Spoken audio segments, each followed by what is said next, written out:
Devontae Tank Davis, let Shakur Stevenson, Devin Haney know y'all ain't built like that, bro.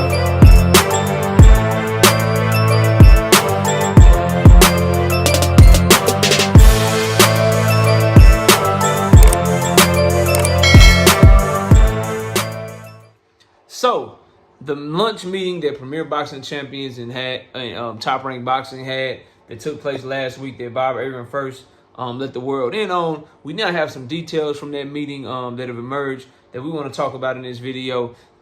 Smash the like button, subscribe to the channel, share the video. I'm live Monday, Wednesday, and Thursday night at 7:30. Also live with KQKC Boxing Network at 9 a.m. on Sunday mornings.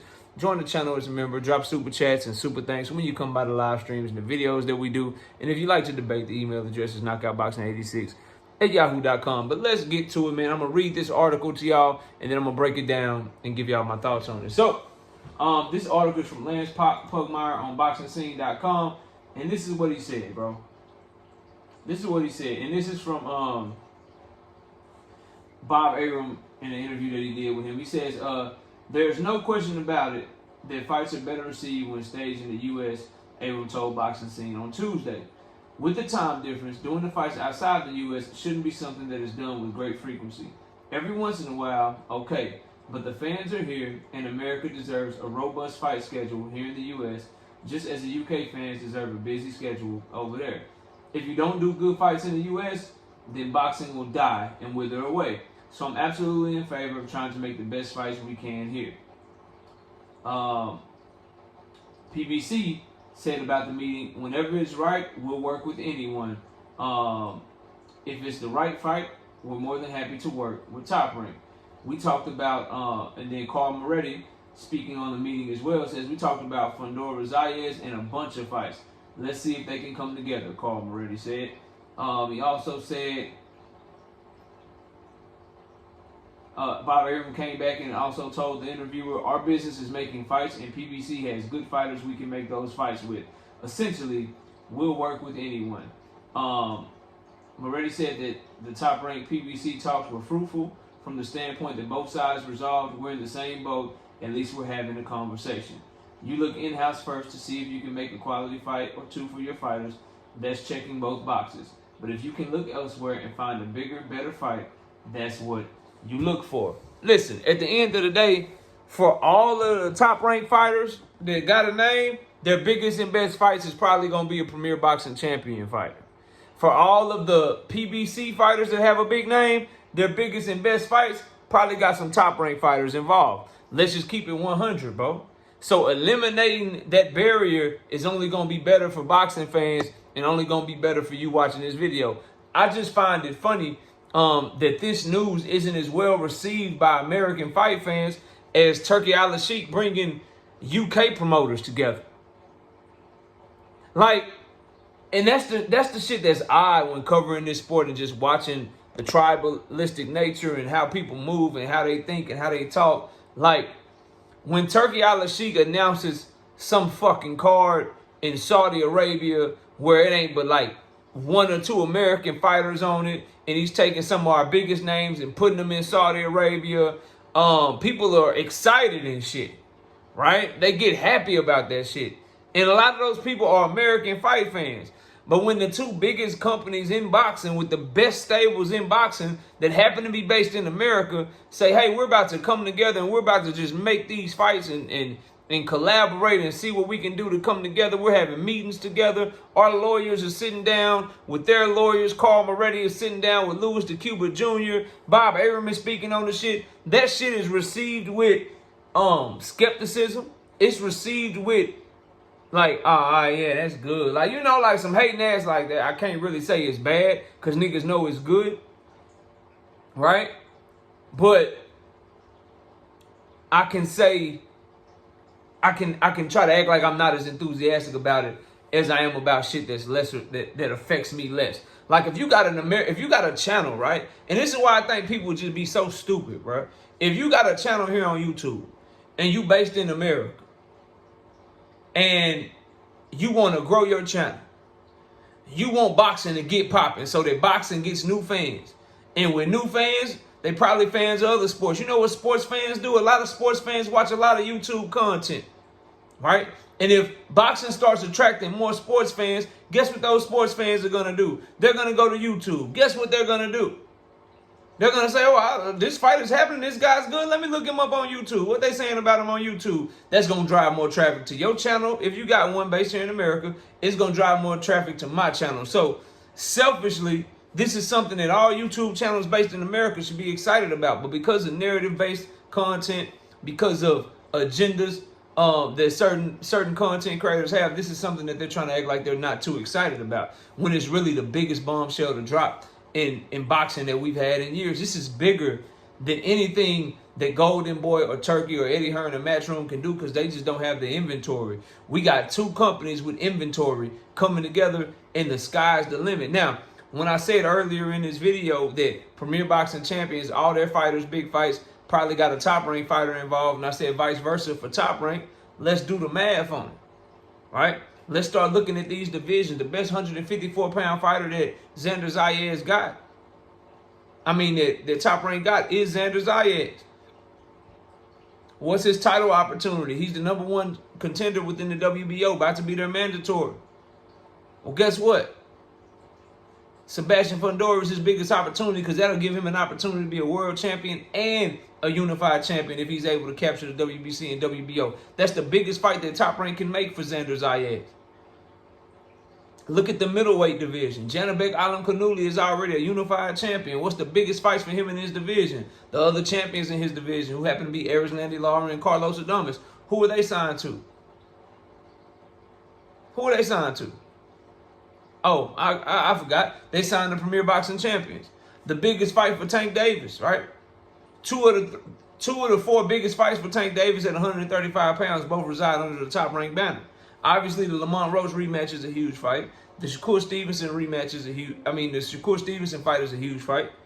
Shakur is over on Matchroom, but then who else you got? Vasily Lomachenko and Keyshawn Davis, two huge fights.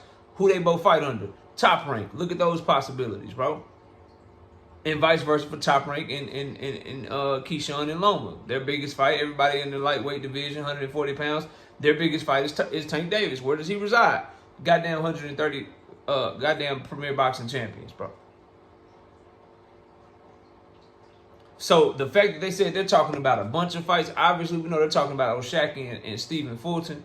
But then when you start thinking about a Rafael Espinoza, Brandon Figueroa potential fight, Rafael Espinoza, Cool Boy Steph.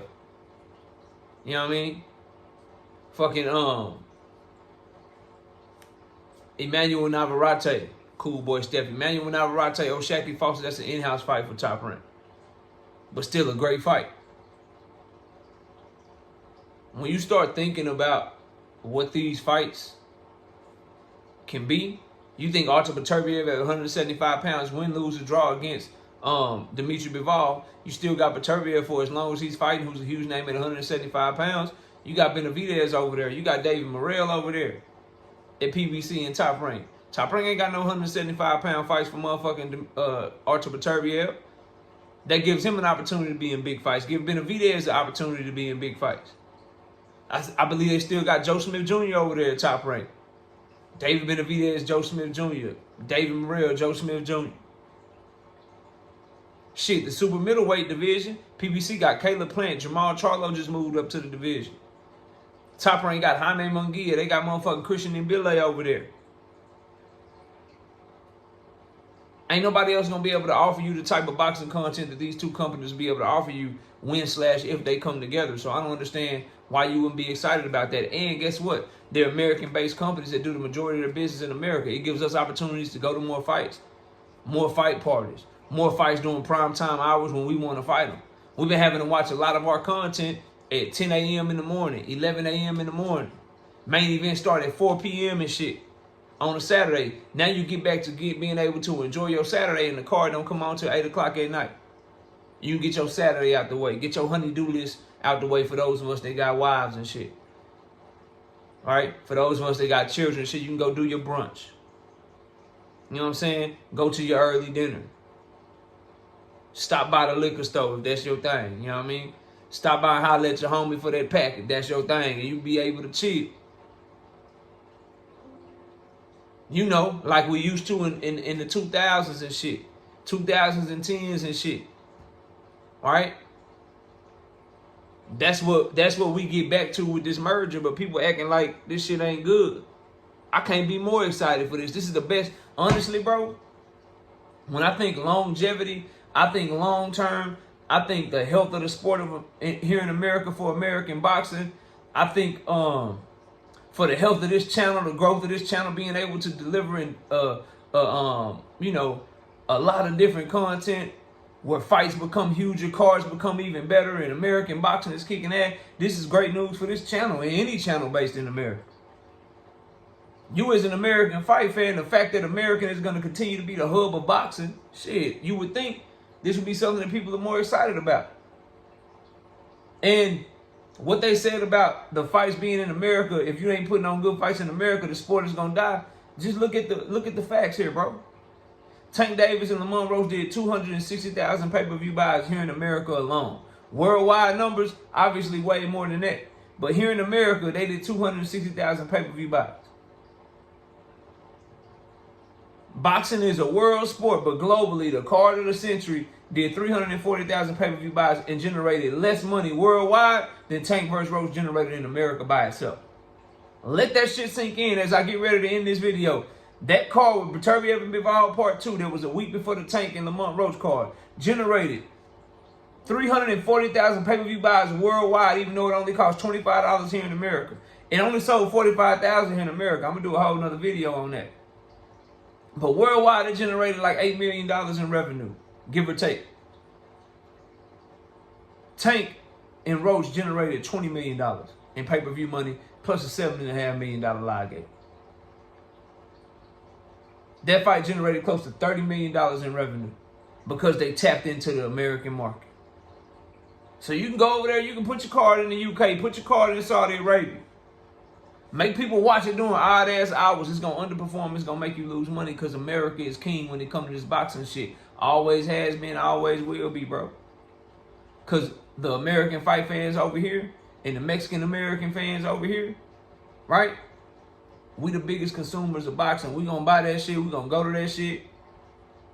We going to get whatever streaming services we got to get for that shit. That's what we going to do over here. So, and then, you know what, that's a whole nother video. But I say all this to say, bro, I couldn't be more excited to get these details from the meeting that they had. I couldn't be more excited to think of the possibilities that they could do if they do this shit right and work together and form some sort of partnership. Everything would run through them. With Al Heyman and Premier Boxing Champions' ability to build stars and promote in their production, coupled with Top Rank's matchmaking and ability to find and cultivate young talent,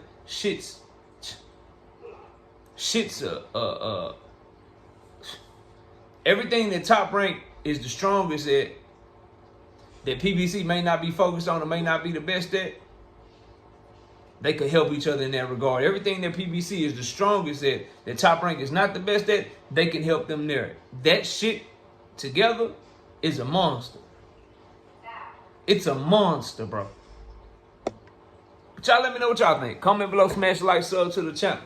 Carl Moretti, Bob Arum, Louis the Cubas, Tom Brown, all confirmed. The big names out of both of these companies. Tom Brown, the promoter that PBC use all the time. Louis the Cubas, basically like the second in command of the Al Heyman over there at the PBC. Carl Moretti, you know what I'm saying? Bob Arum himself.